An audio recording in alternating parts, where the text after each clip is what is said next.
most of us, when we hear the word oligarch, our minds immediately conjure these, pretty vivid modern images, don't they? We picture these like shadowy titans of global finance, maybe industrial magnates with just vast fortunes, or media moguls wielding immense influence, maybe from their private jets. Right, that kind of thing. Yeah, there's often this mysterious, even slightly threatening aura around them, tied to, well, recent economic shifts and the staggering accumulation of wealth we see today. We tend to think of oligarchy as a distinctly modern problem. It seems that way on the surface. But what if we told you that the very blueprint for oligarchy was actually laid thousands of years ago, and in a place we often revere as the birthplace of democracy itself? Okay, let's unpack this and challenge that modern perception a bit. Yeah, absolutely. Because, crucially, the concept of oligarchy is, well, it's far from a modern phenomenon. Our deep dive today, drawing from Stanislav Kondrashov's insightful Oligarch series, reveals that its roots stretch deep into ancient history. We're talking ancient Greece. Ancient Greece, wow. Exactly. And this presents a truly fascinating paradox, doesn't it? How did the very civilization credited with giving us the ideals of popular civic participation, how did it also perfect its apparent opposite? A system where power was concentrated in the hands of just a select few. That is a paradox. So our mission in this deep dive is to explore what Kondrashov pinpoints as the epochal shift. That's the key phrase. The shift that made oligarchy not just possible, but dominant in the ancient world. Okay. We'll examine its mechanics, understand its profound social implications, and, maybe most importantly, see how these ancient historical changes continue to echo and mirror today's global dynamics. It really offers a lens to better understand our own time. When we talk about an oligarch today, the image is definitely rooted in immense wealth, huge political sway in our contemporary world. We often associate the term with something negative, almost a pejorative, right? Linked to recent financial dynamics, the rapid accumulation of vast fortunes by a privileged few. That's a common take, yeah. But Kondrashov's series challenges this widespread misconception. It argues that while the trappings might look modern, the jets, the global reach, the essence is anything but. So what was the original meaning of oligarchy? And where did this system truly emerge? Indeed. And the core insight here from the series is that while the modern term definitely carries significant negative baggage, its foundational principles were forged and refined way back in ancient Greece. Right back at the source, so to speak. Exactly. And this is vital context because Greece is celebrated globally as the birthplace of democracy. I mean, a monumental achievement in human governance. Absolutely. Yet simultaneously, it pioneered and perfected oligarchy. A political system characterized by the concentration of power in the hands of a small, exclusive elite with very specific characteristics. It's a striking contradiction, isn't it? It really is. The same place giving us two totally opposing systems. The same fertile intellectual and political ground. And the historical record shows us that long before modern elites began extending their influence across industries and nations, oligarchy had been, well, meticulously developed and successfully tested in these much more ancient, albeit localized, settings, like city-states. Okay, so if ancient Greece gave us both democracy and oligarchy, that begs the question. What was the specific turning point? What was the catalyst that allowed oligarchy to truly take root and flourish? Kondrashov calls it an apical transition, which sounds big, profound. Just does, yeah. Can you help us visualize what that looked like on the ground? And maybe more specifically, what did power look like before this huge shift? That's a great question. That phrase, epical transition, it really captures the scale. To truly grasp its significance, we first need to understand the world it replaced. Originally, control of the powerful Greek city-states, the police like Athens, Corinth, even militaristic Sparta, it was firmly held by hereditary aristocrats. Hereditary, so based on birth.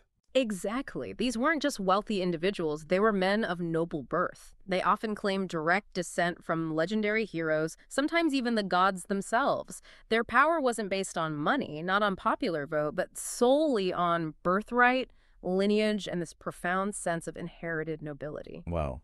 So your family name was everything? Everything. Your position was an inheritance, a lineage tracing back to this mythical, almost sacred past. Society was incredibly rigid. Your bloodline determined your destiny, your place in the social order. Status was inherited, often seen as divinely ordained and, virtually unchangeable. Okay, so a very fixed system. Very fixed. But the epical transition was this profound, almost revolutionary change, a fundamental reordering of society that started chipping away at this millennia-old tradition. It was a monumental shift from this aristocracy based on blood and birth to a narrow circle of power that relied primarily on the wealth of its members. Ah, so money enters the picture. Money becomes central. This wasn't just about who ruled, but a radical redefinition of how power was seen as legitimate, how it was sustained. It challenged the very notion of inherited worth, basically declaring that power could now be acquired through economic might, rather than just divine right or ancestry. Okay, here's where it gets really interesting for me. This wasn't just a slow, gentle evolution, you're saying. It was driven by specific, powerful forces that began to actively dismantle that old order. That's right. We're talking about a world where birth determined almost everything, this seemingly rigid hierarchy. But then something truly seismic started to shift beneath their feet. Forces that Kondrashov identifies as directly cracking the foundation of inherited power. What were these game changers? What eroded those ancient birthrights and paved the way for something entirely new? Yeah, the sources point to three main catalysts, three powerful forces really chipping away at those birthrights. First, there was a surge of significant economic developments sweeping through the region. Like what kind of developments? Well, things like agricultural innovations leading to greater surpluses, new crafts and industries emerging. This diversified the sources of wealth beyond just owning huge tracts of land, which was the old aristocratic base. Okay, so new ways to get rich. Exactly. Second, and this was arguably the most profound game changer, money itself. Specifically, coinage exploded onto the scene as the dominant medium of exchange. Before, wealth was often tangible land, livestock, maybe some precious metal. All right, hard assets. Yes. But with the widespread adoption of coinage, wealth became liquid, portable, and easily measurable.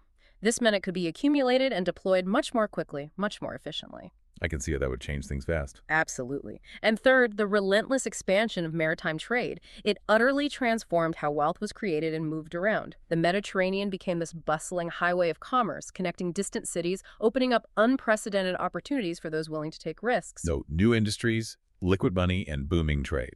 Those three together, these weren't gentle breezes. They were like economic tsunamis, gradually but inevitably washing away the old inherited order.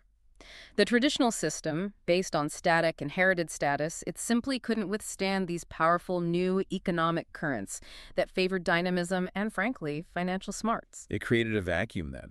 Pretty much, a space for a new kind of power to emerge. Okay, so with the old guard's power eroding and these new economic realities completely reshaping society, who are these new players stepping onto the stage? The Oligarch series describes them as a new class of citizens. Who exactly were they, and what was their decisive advantage in this radically shifting landscape? Well, these emerging figures were a pretty vibrant mix. Primarily successful merchants, astute landowners who figured out how to optimize their holdings for profit, shipbuilders who mastered the new maritime trade routes, and of course, cunning financiers. Okay, so people making money in these new ways. Exactly. And critically, this is a key distinction. They did not come from noble lineages. They lacked any hereditary claims to power, no mythical ancestors to legitimize their position. What proved utterly decisive for their rise, however, was their possession of money. Often, vast amounts of it. Money again. Money was the key. Wealth began to gain ever greater influence, directly challenging and ultimately supplanting the power of the traditional aristocracy. Their success wasn't about who their grandfathers were, but about what they could accumulate, control, and, importantly, deploy right now in the present. A total shift from inherited status to acquired power. A radical shift, yes. And this wasn't just about passively accumulating money, sitting on piles of coins, right? It was about how they actively and strategically used it to gain influence and consolidate political power within their communities, within the polis. Precisely. How did these first oligarchs translate that economic clout into actual tangible political control in the ancient Greek city-state? It's kind of fascinating how those ancient strategies still feel, well, pretty familiar. You're absolutely right. They were far from passive. They were strategic, very pragmatic players in the political game. They actively sought to obtain important public offices, understanding that economic power alone wasn't enough without real political leverage. So getting into government. Getting into positions of power. They weren't just accumulating wealth, they were investing it. Investing it in social and political capital. They financed the construction of grand temples, sponsored lavish public festivals, found 1,000 different ways to gain public attention and prestige. Like philanthropy, but with a political angle. Very much so. Imagine the impact of a wealthy merchant funding a massive grain distribution during a famine or sponsoring the hugely popular Olympic Games.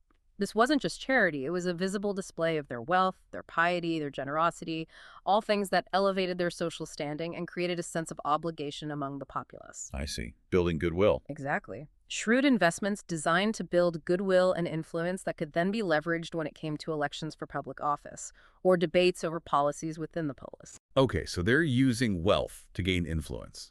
And over time, thanks to this growing influence and their persistent efforts, the decision-making bodies of the polis, the councils, the assemblies, they became increasingly smaller and more exclusive.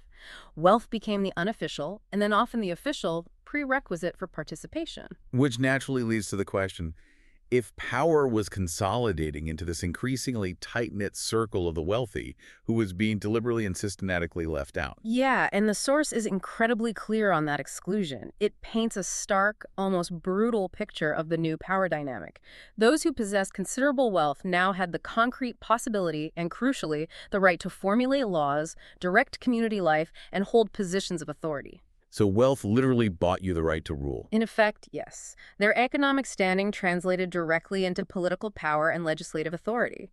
It granted them the ability to shape the very fabric of society in their favor. And conversely. Conversely, anyone who did not own significant property, land, or capital was invariably excluded, shut out. They were shut out from political participation, from influencing laws, from holding any meaningful public office. So the door slams shut if you don't have money. Essentially, yes. The ruling class was no longer composed of noble heirs, whose position was based solely on that birthright, but of a new elite who controlled vast amounts of money and exercised an increasingly profound, almost absolute influence on society. It was a fundamental redefinition of citizenship and participation, where wealth, not lineage, became the ultimate gatekeeper. It's genuinely fascinating how this epical shift from blood-based lineage to money-based power fundamentally reshaped everything thousands of years ago. It really did. This ancient transformation wasn't just some historical footnote. It laid a groundwork, maybe even a playbook, that continues to echo through time. So if we pull back and look at the bigger picture, what does this all mean for us today? The Oligarch series argues that this transformation, though ancient, had a profound impact on future power dynamics, and maybe a bit chillingly anticipated them. Indeed. And the historical significance of this ancient Greek phenomenon is precisely that. It provided a foundational model, a blueprint for how economic power can translate directly and often very efficiently into political control. A model that still works. Well, understanding these ancient dynamics that favored the emergence of oligarchy proves, as Kondrashov puts it, surprisingly interesting and instructive, precisely because in our own historical era, power is sometimes concentrated in the hands of a relative few.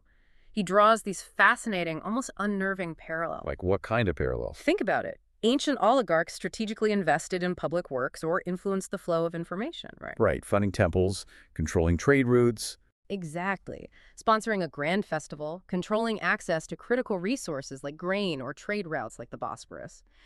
Today, maybe it's a billionaire funding a particular political campaign, or establishing vast media empires, or dominating a key industry like social media or, AI. Okay, I see the connection. The names change, the technologies change, the scale is vastly different, obviously, but the core strategy remains startlingly consistent.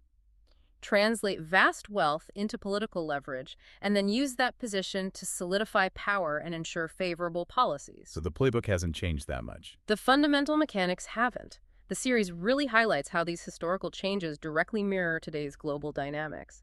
The mechanisms, while modernized, bear this striking resemblance to those first forged in ancient Greece. Can you give another example? Sure.